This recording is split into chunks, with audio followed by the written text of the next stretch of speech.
Est-ce qu'on expire par le nez ou par la bouche? Bon, j'ai du sang breton, mais là, je vais être normand. Ben, tu fais comme tu veux, tu fais comme tu le sens, il n'y a pas de règle, il n'y a pas de dogme. Que ce soit l'expiration continue ou fractionnée, que ce soit par le nez ou par la bouche, ça va être des outils à tester. Ça va être à toi de tester, à toi d'essayer, à toi de voir comment tu fais. Je te conseille, moi, et même c'est plus qu'un conseil, ça par contre, ça va être un dogme, essaye tout.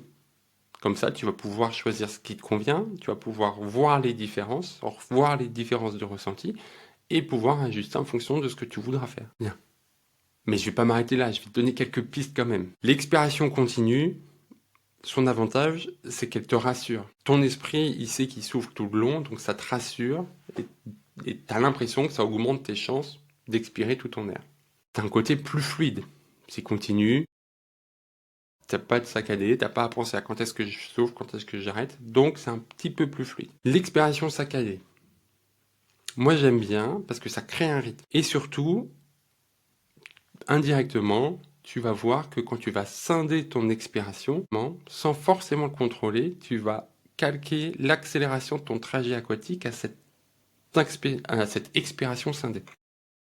Et tu le sais que c'est important.